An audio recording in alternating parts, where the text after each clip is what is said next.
And we're back. Hello everyone and welcome back to Roll School. My name's Nathaniel.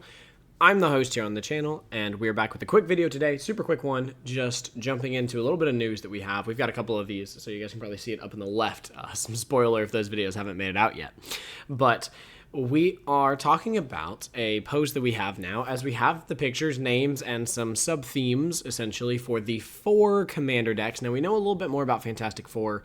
I don't feel like making this too long of a video, so I'm not going to dive into all those commanders, but you can look them up on your own. Very interesting stuff there.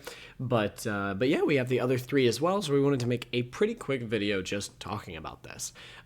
We will say, before we jump into things, if you haven't supported the channel, Girl School's been growing like crazy lately. Thank you guys for all the love and support, and every single subscription, comment, like, all of it matters, so thank you guys for being so awesome. All right, here we go. We've got 4 decks coming out with Marvel's superheroes.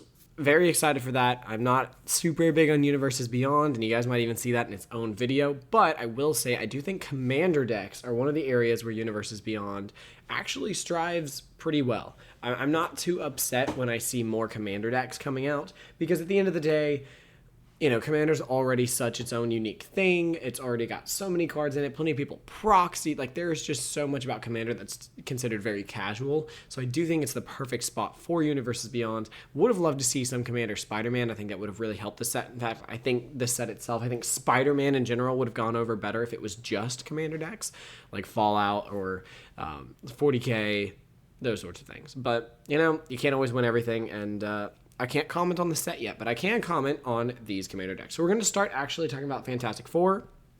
We obviously have the 4 colors here. They're excluding black, so we have red, green, white, and blue. We don't see a lot of 4-color decks, so this is really unique. We've only had like 2 other 4-color decks before.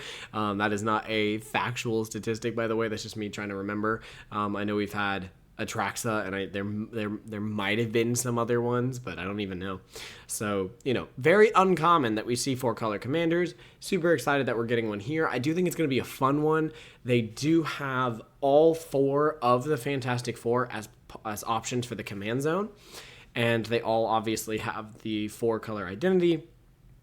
And you can see here it focuses on non-creature spells, so it's leaning a little bit into that Is It side of things, but it does pull in the Celestia with Protection Field. So really exciting. You can take it in a lot of different directions depending on which of the 4 you run your commander as. And I think that's really unique. You know, the Fantastic Four is extremely strong as a unit, but they all kind of do their own thing in their own sort of ways. And the deck definitely plays differently depending on which one you're going to have in the command zone.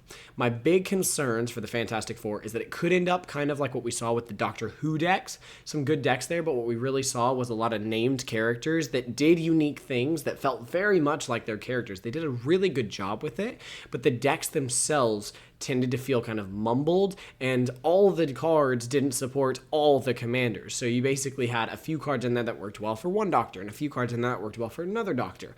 And I really hope that this deck's built a little stronger to where we don't see, oh yeah, you've got like 7 Human Torch cards, and you've got like 7 Mr. Fantastic cards.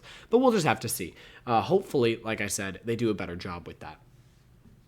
All right, we'll just continue to the right, and we'll come back to the villain deck. So here we have Wakanda Forever, obviously with Black Panther, good old T'Challa on the front there. Power up with artifacts, not a huge surprise there, and reign as Monarch. So we're seeing artifacts and Monarch and Celestia. That feels extremely Wakanda, so, I mean, that makes sense, right? Advanced technology and very Monarch heavy. That is Black Panther and Wakanda in a nutshell. So I'm very excited for it. I think Celestia is a good color. We saw Celestia obviously in the secret layers that they released for Black Panther. So I think it's going to be really neat. Obviously that one was like +1/+1 counters and land based.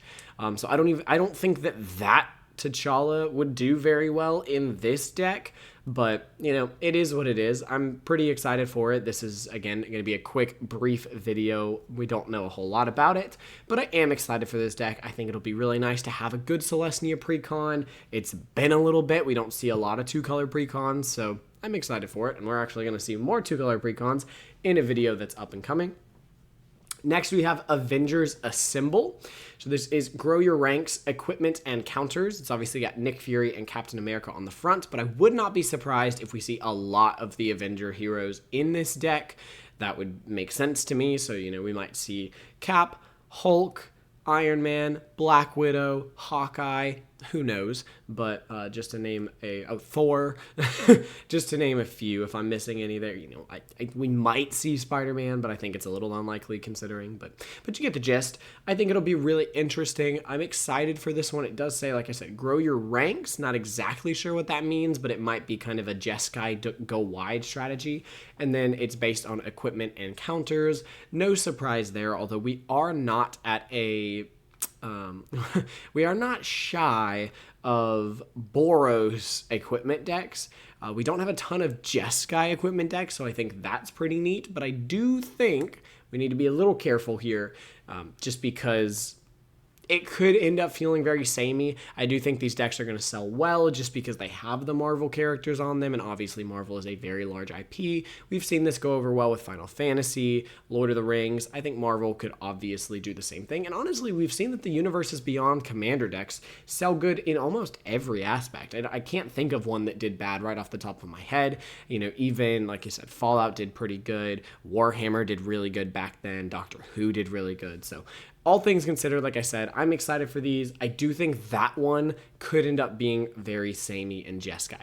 Then we have Grixis, blue, black, and red for Doom Prevails. We are seeing Doom and Loki on the front, so I'm going to assume this is our essentially villains deck.